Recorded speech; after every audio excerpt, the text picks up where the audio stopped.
Alright, you read the title, you know what this is going to be all about. Today, me with a team in a mega server are going to be using accelerators, and gold minigunners as well as supports, to create the most powerful defense physically possible in Tower Defense Simulator. According to the wiki, the DPS of the accelerator ranges between 232 and 323.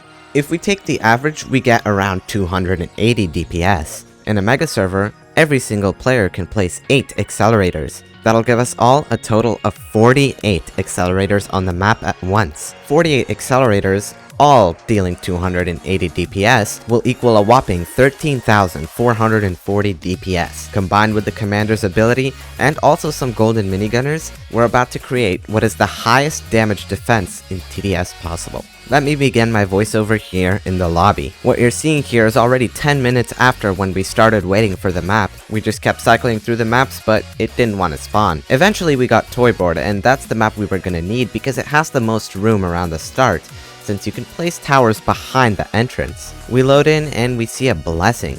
Toyboard is no longer blinding you. Honestly, an amazing change. We can actually finally watch content on Toyboard without dying. We all immediately begin farming, and there's nothing for us to worry about because of our insane amount of base health. Just look at how much it goes down when we tank enemies.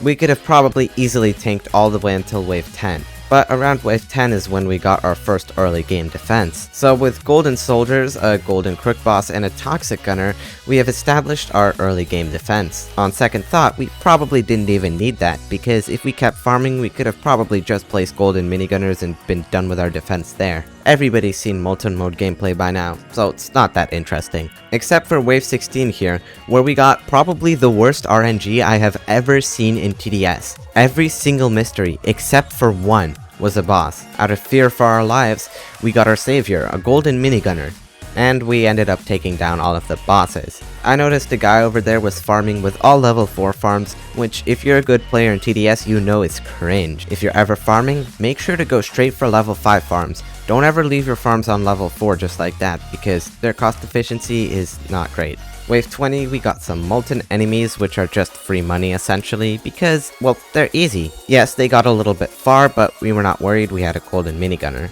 We then got a Nico DJ, which might trigger some viewers here, but don't worry, you can't even hear its horrible music, so it's alright. Our whole entire job right now was just farming.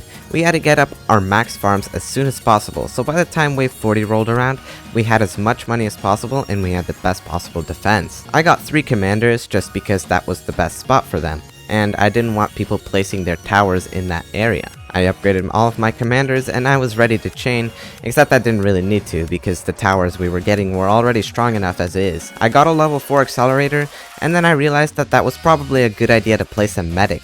We did in fact bring a medic because we thought maybe once the molten boss comes out and stops, he's gonna stun all of our accelerators, but spoiler, the medic wasn't that useful. We kept spamming our accelerators and all of the enemies would just immediately die as soon as they came out.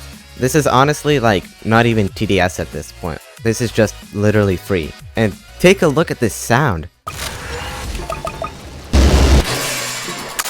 Yeah, there's so many accelerators, the sound wasn't even loading properly. The medic was doing great work healing our base. We were totally gonna need this extra base health because with all of our defense, you know, just in case something accidentally gets through 30 accelerators on molten mode, gonna definitely need that base health. Now I know this commentary has been pretty short, but it's just that there really isn't much to talk about on molten mode. We toasted the mystery summoner in a fraction of a second, and here's where you can see why this map is really good. We can now start placing accelerators right behind the entrance. Otherwise we wouldn't have had that space, and our accelerators wouldn't have been able to all lock onto the molten boss.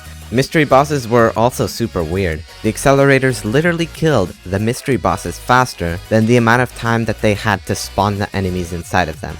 That's just insane. Wave 39 rolled around, and that's when I sold my farms. Now some of you may be screaming and crying right now because you're supposed to sell your farms on wave 40. But we were gonna beat wave 40 so quickly I wouldn't have had time to sell my farms. Either way, I used this money to get my last max accelerator. With all of our defense, this is what happened.